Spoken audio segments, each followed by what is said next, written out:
So September 17th of 1925 would have been a pretty unremarkable day on any other occasion. However, this would turn out to be one of the most heartbreaking days of Frida Kahlo's life. How so? I'm sure you can guess if you are a Frida Kahlo enthusiast, as I am. Otherwise, if you are new to the topic, buckle in, because it's going to be a chapter full of heartbreak and lessons learned. Today we are covering chapter 4 of Hayden Herrera's book, Frida, a biography of Frida Kahlo. I hope you enjoy.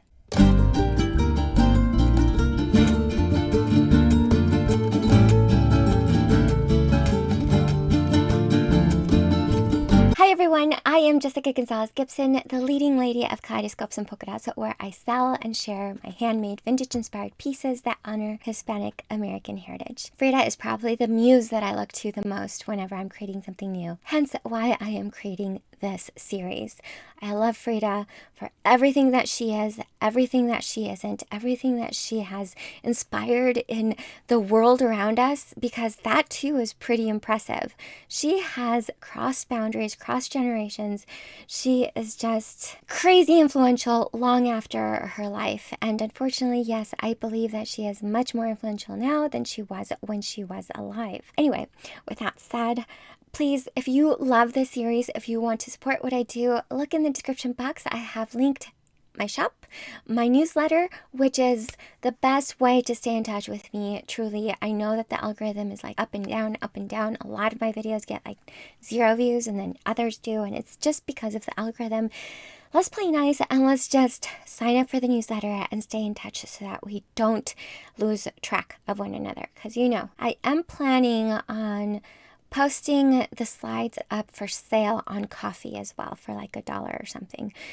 The last episode that I did had about 52 slides, which was so crazy. I did not expect that, but that is the name of the game. Once you get started on video creation, you're like, but I want to do this and I want to do that and I want to include this and I think this would make it more clear. If at any point you see that I'm doing too much or not enough, please let me know in the description box, in the comment section. I welcome your feedback, your commentary. Let me know what part of this series is your favorite and how I can best improve. All right, let's get started. We are going back to September 17th, 1925. And as I mentioned, this particular day was pretty unremarkable.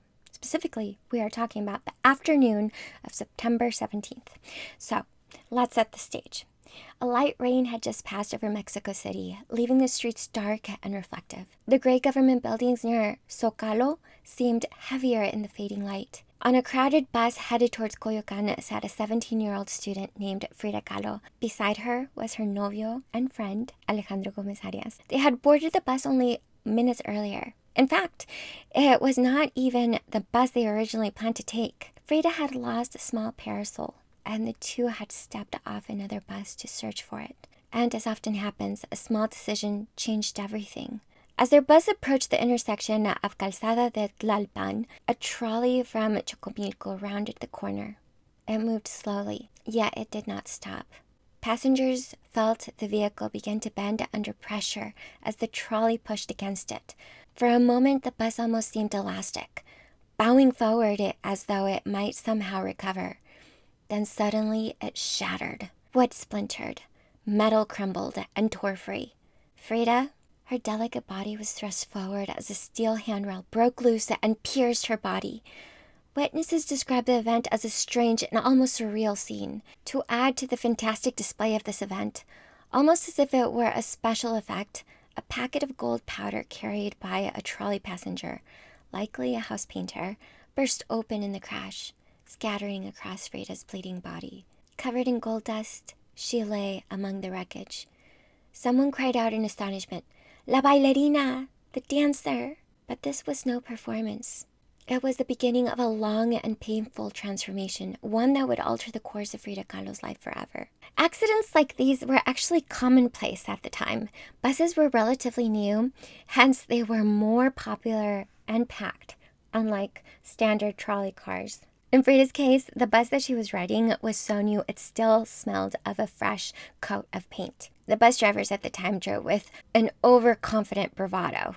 and little regard for the rules of the road. And I can say that the last time that I visited, which was many, many years ago, that hasn't changed much. It was very eye-opening, shall I say. Now, Frida's memory of the crash. Years later, Frida remembered the strange, seemingly ordinary sequence of events that placed her on the bus. This is a passage from Hayden Herrera's book. A little while after we got on the bus, the collision began. Before that, we had taken another bus. But since I had lost the little parasol, we got off to look for it, and that was how we happened to get on the bus that destroyed me. The accident took place on a corner in front of the San Juan market, exactly in front. The streetcar went slowly, but our bus driver was a very nervous young man. When the trolley car went around the corner, the bus was pushed against the wall. The first thing I thought of was a balero, a Mexican toy, with pretty colors that I had just bought that day. I tried to look for it, thinking that what had happened would not have major consequences. It was a strange collision, Frida said. It was not violent, but rather silent, slow, and it harmed everybody, and me most of all. The bus bent under the pressure of the trolley. Then it burst apart. It was in the chaos that Frida was thrown forward towards the broken metal handrail that would pierce her body, entering through her abdomen and exiting through her pelvis. Frida recounts, I was pierced the way a sword pierces a bull. It was a lie that one is aware of the crash, a lie that one cries. In me, there were no tears. A man saw me having a tremendous hemorrhage. He carried me and put me on a billiard table until the Red Cross came for me. And who was that man exactly? Let's look at Alejandro's recollection of the collision for that answer. Alejandro later described the accident as follows. The electric train with two cars approached the bus slowly. It hit the bus in the middle. Slowly, the train pushed the bus. The bus had a strange elasticity. It bent more and more, but for a time it did not break. It was a bus with long benches on either side. I remember at one moment my knees touched the knees of the person opposite me. I was sitting next to Frida.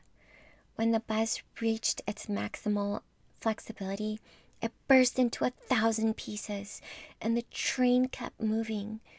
It ran over many people. I remained under the bus, not Frida. When I was able to stand up, I got out from under the train. I had no lesions, only contusions. Naturally, the first thing I did was look for Frida. Something strange had happened. Frida was totally nude. The collision had unfastened her clothes. I picked her up. In those days, I was a strong boy. And then I noticed with horror that Frida had a piece of iron in her body. A man said, "We have to take it out." He put his knee in Frida's body and said, "Let's take it out." When he pulled it out, Frida screamed so loud that when the ambulance from the Red Cross arrived, her screaming was louder than the siren. Before the ambulance came, I picked up Frida and put her in the display window of a billiard room. I took off my coat and put it over her. I thought she was going to die. Yeah, that man that Frida couldn't name was her first love, Alejandro Gomez Arias. Following the accident and upon review, doctors doubted that Frida's condition would get any better. They didn't know if she would survive the first operation. For the first month, it remained uncertain whether or not she would actually live or die. The extent of her injuries were catastrophic. Her spinal column was fractured in 3 places. Her collarbone broke, as well as several ribs. Her right leg suffered 11 fractures. Her foot was crushed and dislocated. Her pelvis was broken in 3 places, and the steel handrail that pierced her body had entered through her abdomen and exited through her vagina. Later, Frida would describe the moment with stark simplicity. I lost my virginity. The young woman who had once jumped easily on and off moving buses now lay immobilized, encased in plaster casts and rigid supports.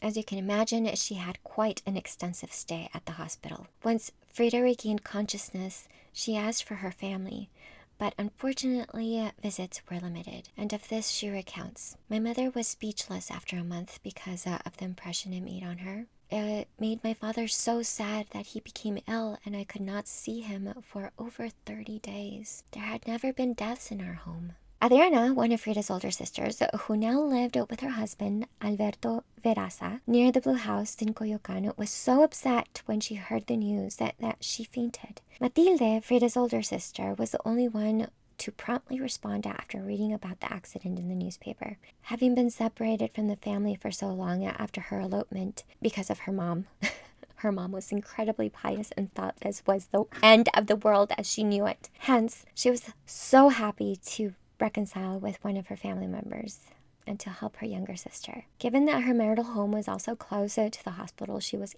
able to visit daily. After her stay in the hospital, Frida later recalled, "They kept us in a kind of horrifying ward. Only one nurse cared for 25 patients. It was Matilde who lifted my spirits. She told me jokes. She was fat and ugly, and she had a great sense of humor. She made everyone in the room howl with laughter. She knitted, and she helped the nurse care for the patients." For a month, Frida lay flat on her back inside a box-like plaster structure resembling a sarcophagus. During the day, school friends and members of the cachuchas visited to keep her company. But at night, when the ward grew quiet, Frida felt something else. Not pain, not even loneliness, but the quiet uncertainty that death was near, moving softly, circling, and dancing around her bed. Unfortunately, to make matters worse, things would go awry with Alejandro. When she regained enough strength, Frida began to write. She wrote to Alejandro, and her letters to Alejandro carried everything at once: pain, longing, imagination, confession. Her notes were written with a mixture of detail, fantasy, and emotional intensity. These are characteristics that would later define her paintings. Of her state of mind and condition, she wrote to Alejandro, "No hay remedio. There's no recourse. One must put up with it, and I'm beginning to grow accustomed to suffering." Pain and the courage to live with it would become constant companions in her life. She worried deeply about the effects the accident had on her parents. So selfless. About this, she wrote to Alex on October 13, 1925.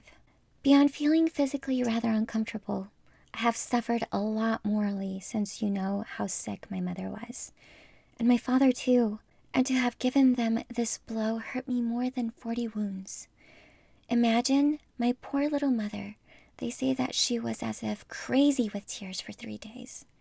And my father, who had been getting better, got very sick. They have only brought my mother to see me twice since I have been here, which counting today is 25 days. Which have seemed eternal to me, and they have brought my father only once, so that I want to go home as soon as possible. But this will not be until my inflammation has completely died down, and all my wounds are healed so that there will not be any infection, and I won't die, right? In any case, not this week, I think." Clearly, even while suffering herself, Frida felt that she had wounded those she loved. And what about Alejandro's injuries? Well, previously, Alejandro described his injury from the accident as a contusion. And by various accounts, his injuries were far more severe than he'd admit. Luckily for Frida, she was on her way home way sooner than expected. And I believe that it's mostly because, finances. At least that is my observation. After a month in the hospital, Frida was finally allowed to return home to the Blue House in Coyoacan. She expected months of confinement, a possibility that frightened her almost as much as the pain itself.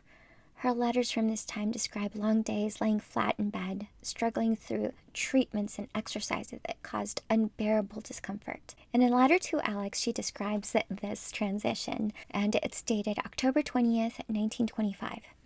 "They brought me very slowly, but I still had 2 days of devilish inflammation. But now I am happier because I am in my own house with my mother, and now I am going to explain to you everything." Oof! She is describing all the things that the doctors said about her condition. Okay, so this is going to be a stretch. "The doctor doubts that I will be able to strengthen my arm because the articulation is good, but the tendon is very contracted, and it prevents me from moving my arm forward. And if I am able to stretch it, it will be very slowly and with much massage and hot water baths.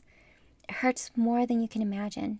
At every jerk they give me, I cry quarts of tears in spite of the fact that they tell you not to believe in dog's limp or a woman's tears.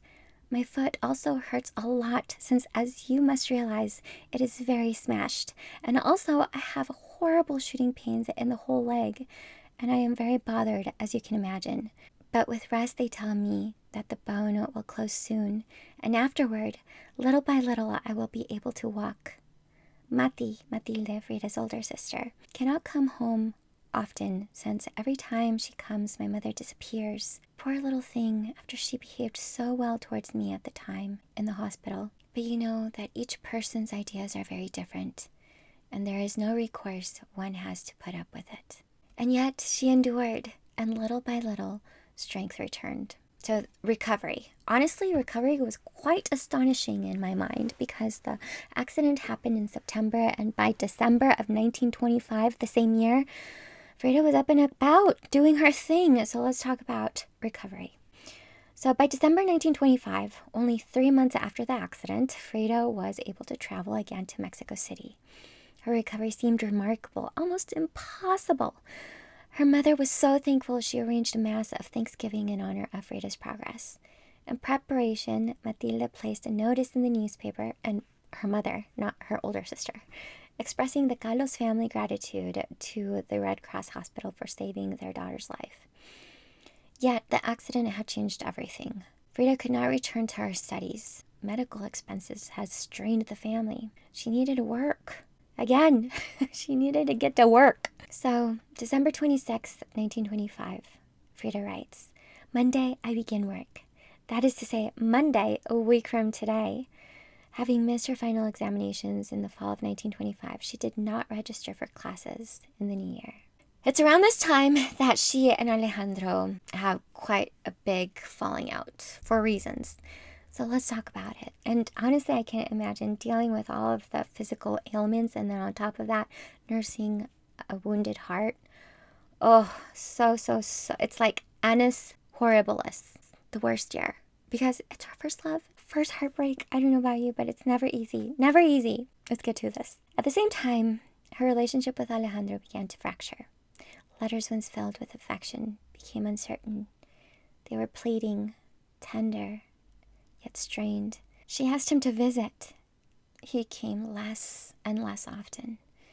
Distance, both emotional and physical, grew between them. This is an excerpt from a letter dated November 5th, 1925, from Frida to Alejandro. "Now I am sitting in an armchair, and surely on the 18th I will stand up.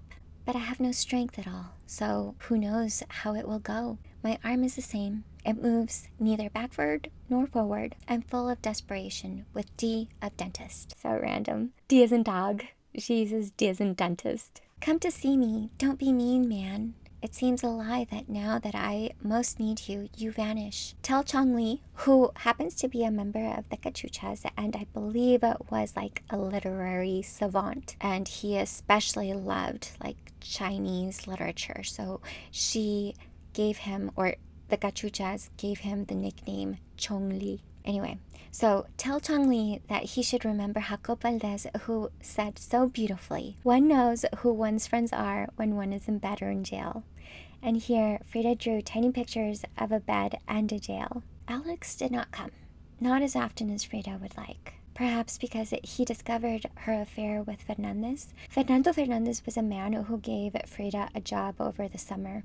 He was a friend of the family who also encouraged her to pursue painting, and apparently she had an affair with him. Whatever happened between them, Alejandro disapproved and felt betrayed. And Frida later admitted she had dated others. She confessed her mistake openly, yet insisted that she had never truly loved anyone but him. And she wrote to him in December 26, 1925, "Although I have said I love you to many, I have had dates with and kissed others. Underneath it all, I never loved anyone but you." Their tearful correspondence stretched over many months, filled with longing, apology, and the fragile hope of reconciliation. Again and again she pleaded for reconciliation. Again and again Alejandro set his boundaries. I will love that he set his boundaries. On March 13th of 1926, she wrote, "Many circumstances make you believe that I do not have a drop of shame, and that in the first place I am worth nothing and have nothing to lose anymore. But it seems to me that I told you once before that even if to you I am worth nothing, to myself I am worth more than many other girls." And again on March 17th she wrote, "Because you have been so good to me, since you are the only one who has loved me well, I beg you with all my soul not to leave me ever. It pains me. You say you don't want to be my novio anymore." For Frida, love and suffering were no longer separate experiences. they were intertwined. Man, that was heavy. Now, this is not the first time that Frida would have like such a triangular relationship set. She was known to be a very passionate woman. I believe that that's also probably why she expressed herself so vividly, so beautifully in her paintings. Not making excuses, just trying to figure things out. What do you think? I would like to learn more about Alejandro. That's what I think. I want to know more about him. There are snippets here and there in the chapter. I don't know if I've already mentioned that this is like an overview of the chapter 4. And within this chapter, yes, we hear from Alejandro Gomez Arias, but not as much as I would like. And I wish I had more from him. I know that there's a book. I think it's called The Heart of Frida or something. I don't know. It's something about Frida and a heart. And it's like the love story of one of Frida's lovers. I think it's written by the daughter of the lover. I'm interested. I know it's so salacious, but it's so good. Anyway, let's continue. So once again, confined during another period of illness in 1926, Frida began something new. She began painting self-portraits. Her first serious painting was a self-portrait intended as a gift for Alejandro Gomez Arias. By September 28th, the portrait was almost finished, and like many of her self-portraits, it was a token by which she hoped to bind her loved one to her. In this portrait, she appears composed, elegant, vulnerable. She wears a wine-red velvet dress with a delicate collar. Her posture is poised, yet her hand extends almost imperceptibly, as though inviting connection. It was not simply a portrait. It was an offering, a visual letter. She told Alejandro, "Place it where you can see it as if you were looking at me." Not long after Alejandro accepted it, he and Frida reconciled. It was basically a whole year of tumultuous back and forth isms, and she called it Your Botticelli. On the back of it are the words, Frida Kahlo at 17 of age in September 1926, Coyoacán. She was actually 19 years old. Again, she changed her date of birth from 1907 to 1910. Editing me here, I'm so sorry I look different because it's a whole different week. I'm getting close to finishing editing this video, and I just realized that somehow, some way, this piece did not get recorded, so here I am. And years later, Frida would often say that she painted herself because she was alone and because she knew herself best. The accident had confined her body, but it also opened a space for reflection. The young woman who once imagined a career in medicine was beginning, almost unknowingly, to turn towards another path.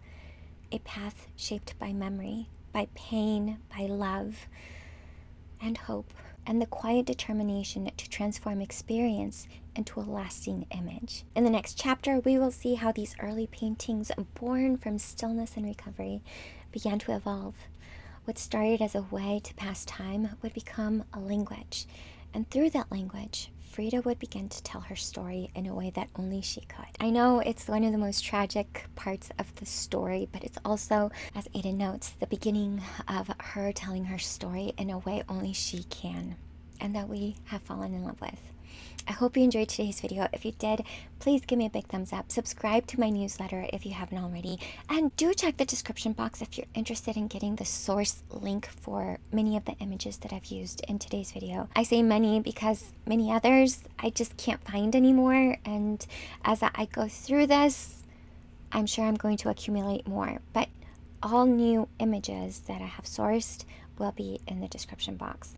Gosh, I wish I could do better at keeping track of where I'm getting all of my images, but I recycle a lot of them from one video to another. By the way, I also plan on doing a live stream at one point. Maybe I'm in over my head by saying this, but I feel like it would be really interesting and valuable for us to talk about the story as we go along, because I am no historian. I am just an enthusiast, and I hope it comes across. I just want to pay homage to a woman, well, two women, Hayden Herrera and Frida Kahlo. Hayden Herrera has done a phenomenal job with this book. I can't say enough how much I love her work. The narrators of the audiobook are exceptional. Do check out the audiobook or get yourself a copy because they're just amazing. Okay, enough gushing. I will talk to you again very soon. Thank you so much for spending some time with me. I really appreciate it. Bye.